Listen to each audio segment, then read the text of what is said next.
22 जनवरी 2024 को अयोध्या राम मंदिर का प्राण प्रतिष्ठान होने वाला है, जिसको लेकर 22 जनवरी को यूपी सरकार ने यह आदेश दिया है कि यूपी में सार्वजनिक छुट्टी रहेगी, जिसमें खासकर स्कूल, कॉलेज, मांस की दुकानें, शराब की दुकानें, खासकर इन सभी दुकानों पर ताला लगे रहेंगे। वहीं बच्चों के लिए इसलिए छुट्टी दी गई है क्योंकि वहां 22 जनवरी को जो राम मंदिर का उद्घाटन होने वाला है, उस पर काफी भीड़ रहेंगे, काफी श्रद्धालु राम अयोध्या मंदिर पर जाएंगे। इसी को लेकर बच्चों के स्कूल में भी छुट्टी दी गई है।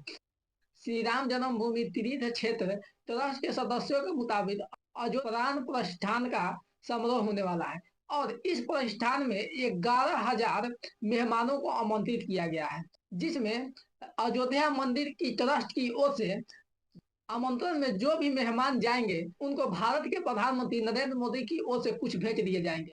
और भेंट में मंदिर की नींव की खुदाई में निकली मिट्टी, 100 ग्राम मोतीचूर के लड्डू और राम मंदिर की 15 मीटर की तस्वीर भारत के प्रधानमंत्री नरेंद्र मोदी के हाथों जूट के थैले में दी जाएगी। वही राम मंदिर के प्राण प्रतिष्ठान पर 100 विमान हवा में प्रदर्शन करेगी और 100 विमान फूलों की बारिश करेगी। वहीं राम मंदिर के प्राण प्रतिष्ठान के लिए 2100 किलो का घंटा लगाया गया है। अगर वह घंटा एक बार बजे तो पूरा अयोध्या घंटे की आवाज से गूंज उठे।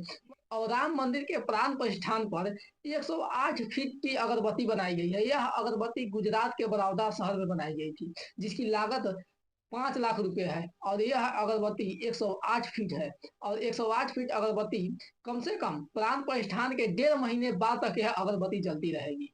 वहीं कुछ लोग यह कह रहे हैं कि राम मंदिर को बनाना क्या उचित है, उससे अच्छा हॉस्पिटल बनता, सरकारी स्कूल बनता, जिससे शिक्षा होती, गरीबों की इलाज होती। अरे भैया, याद कीजिए, पटना में एक छोटा सा हनुमान मंदिर है, जिसे 5 ट्रस्ट चलते हैं और एक ट्रस्ट उनका अयोध्या में भी चलता है। जो अयोध्या में जो राम मंदिर का भी उद्घाटन होने वाला है, उसी से कुछ दूर उनका एक ट्रस्ट चलता है, जिनका नाम है अयोध्या अमरा मंदिर, जहां लोग फ्री में जाकर खाना खाते हैं, जहां एक दिन में लाखों के लाखों लोग खाना खाते हैं। यह पैसा कहाँ से आता है? यह पैसा पटना के हनुमान मंदिर से आता है। इसके अलावा हनुमान मंदिर से 5 हॉस्पिटल चलते हैं और पांचों हॉस्पिटल के आपको नाम बता दे। पहला है महावीर कैंसर संस्थान, दूसरा है महावीर नेत्रालय, तीसरा है महावीर आरोग्य संस्थान, चौथा है महावीर हृदय अस्पताल, पांचवा है महावीर वत्सालय अस्पताल।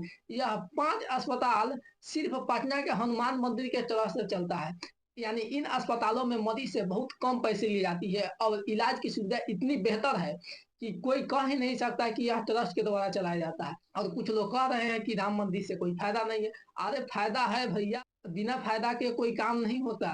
जब राम मंदिर बनेगा, इनकी उद्घाटन हो जाएगी, तो फिर इनमें भी भक्त द्वारा दान किए गए पैसे से तो ट्रस्ट चलेगा। कुछ लोग जो भूखे मरते हैं उनको खाना खिलाया जाएगा। प्राण प्रतिष्ठान होने के बाद आप वो भी मंदिर की ट्रस्टी भी अपना ट्रस्ट चलाएंगे, हॉस्पिटल चलाएंगे, फ्री शिक्षा देंगे, फ्री खाना खिलाएंगे। वहीं अयोध्या राम मंदिर के जो ट्रस्टी है, उन्होंने 11 करोड़ लोगों से 900 करोड़ रुपए का लक्ष्य रखा था, लेकिन उम्मीद से ज्यादा लोग चंदा दे दिए, दान किए और जहां लक्ष्य 900 करोड़ रखा गया था, वहां 3200 करोड़ रुपए जमा हो गए।